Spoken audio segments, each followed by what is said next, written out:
Je suis algérien, et je suis blessé, pas par un ennemi, mais par certains de mes propres frères. Nous vivons une époque étrange.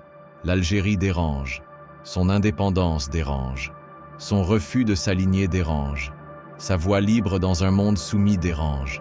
Et pendant que des puissances étrangères cherchent à la déstabiliser, pendant que des médias orientés la caricaturent, pendant que des gouvernements la surveillent du coin de l'œil, il y a un autre danger, bien plus insidieux. Ce danger vient de certains de nos propres enfants, des Algériens de papier, mais pas de cœur. Je parle ici d'une catégorie bien précise, pas des jeunes qui souffrent, pas des familles dans la misère, pas des rêveurs qui cherchent une vie digne. Ceux-là, ils méritent écoute, solidarité et justice.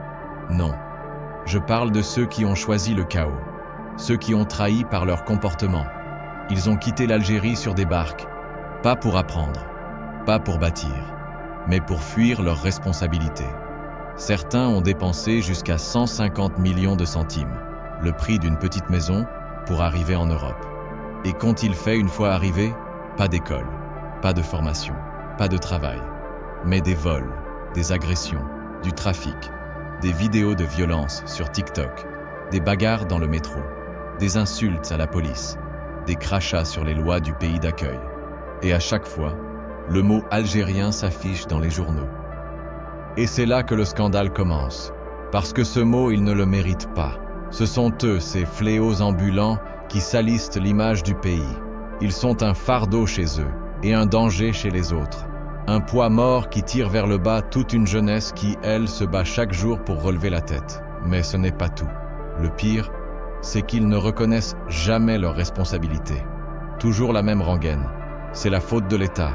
C'est la faute de la société. On ne nous a rien donné. Mais qu'avez-vous donné, vous? Vous qui n'avez rien construit, rien respecté, rien entrepris? Vous qui avez fui les bancs de l'école, puis le sol de votre pays, puis les lois des autres?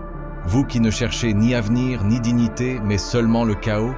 Et quand on les voit, les yeux vides, défoncés au cachet, le pantalon tombant, la démarche bancale, le langage abîmé, la haine en bandoulière, on se demande s'il reste encore quelque chose d'humain.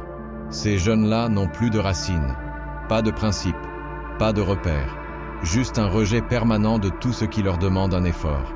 Et pendant ce temps-là, des Algériens honnêtes, en France, au Canada, en Espagne ou ailleurs, travaillent dur, respectent les lois, élèvent leurs enfants, construisent leur vie. Mais eux aussi sont regardés de travers à cause d'une poignée de voyous. Et tu veux que je te dise ce qui est encore plus insupportable? Ceux qui, pendant le Irak, nous ont fait rêver. Ce peuple magnifique, mature, pacifique, digne. Ceux-là ont disparu des écrans. Et à leur place, on voit maintenant des délinquants s'exhiber en live. Des jeunes qui se disent révoltés, mais qui ne savent même pas contre quoi. Des insultes, du mépris, de la vulgarité. Plus aucune élévation, plus aucun projet. Comment voulez-vous que le monde nous respecte si nous-mêmes, nous n'assumons pas de faire le tri dans nos rangs? Et c'est là qu'on arrive au point central de cet édito. Ce que ces jeunes font, ce n'est pas juste de la délinquance. C'est une atteinte à l'image de la nation. Et cela devrait être reconnu comme un crime moral, une trahison.